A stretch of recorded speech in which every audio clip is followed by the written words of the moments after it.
নমস্কার। আজকের একটি গুরুত্বপূর্ণ পিএম কিষানের থেকে আপডেট বেরিয়ে এসেছে। পিএম কিষানের ২১তম কিস্তির টাকা কবে দেবে? সেই বিষয়ে একটি আপডেট এসছে। তো সেই বিষয়ে আলোচনা করব। এটা আপনারা pmkisan.gov.in ওয়েবসাইটে গেলে এই ব্যানারটি দেখতে পাবেন। ঠিক আছে? এই ওয়েবসাইটটা দেখে নিন। এখানে আমি স্ক্রিনে আপনাদের জন্য দিয়ে দিয়েছি। দেখে আপনারা টাইপ করে নেবেন। pmkisan.gov.in ওপেন করবেন, ওখানে চলে গেলে দেখতে পাবেন। এই ব্যানারটা দেখাবে বা শো করবে। এরকমই প্রধানমন্ত্রীর চিহ্ন দেওয়া রয়েছে, ডেটও লেখা রয়েছে, কবে দেবে টাইম দেওয়া রয়েছে। ঠিক আছে, এরকমই স্ক্যানার দেওয়া রয়েছে। তো দেখিয়ে দিলাম কিভাবে। এখানে কি বলা রয়েছে বলে দিচ্ছি। ঠিক আছে, আপনাদেরকে বিশ্লেষণ করে মূলত বলা রয়েছে আপনাদের টাকাটা দেওয়া হবে 19 তারিখ। ঠিক আছে, 19 তারিখে কটার সময় টাকা দেওয়া হবে?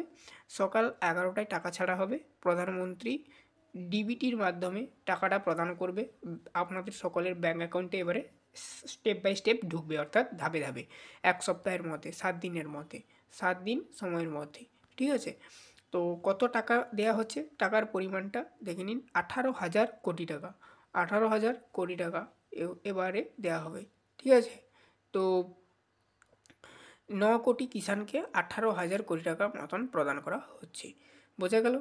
19 তারিখ দেবে, আবারও বলছি, সকাল 11টায় আধার ডিবিটির মাধ্যমে আপনারা আপনাদের ব্যাঙ্ক অ্যাকাউন্টে টাকাটি পেয়ে যাবেন।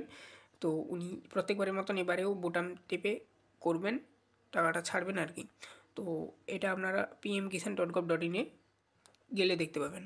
মোট বলতে গেলে সহজভাবে আর 4 দিন পর, 4 দিনের দিন টাকাটা আপনারা পাবেন। ঠিক আছে, এই রকমই সমস্ত প্রকার সরকারি আপডেট পেতে আমাদের চ্যানেলটিকে সাবস্ক্রাইব করে রাখুন, বেল আইকন কল অপশানে সেভ রাখবেন। কীভাবে প্রধানমন্ত্রী পিএম কিষানের যে টাকার স্ট্যাটাস চেক করবেন, যদি আপনারা দেখতে চান কমেন্টে জানাতে পারেন, আমি দেখিয়ে দেবো বা শিখিয়ে দেবো। এছাড়া আরও একটা কথা বলে দিই, এবারে কিন্তু সবাই টাকা পাবে না। তার জন্য আপনাদেরকে স্ট্যাটাস চেক করতে হবে প্রধানমন্ত্রীর যে এই যে সাইট রয়েছে পিএম কিষানের, এখানে গিয়ে স্ট্যাটাস চেক করতে হবে। না জানলে অবশ্যই কমেন্ট করে বলবেন আপনারা, অবশ্যই আমি দেখিয়ে দেবো। ঠিক আছে।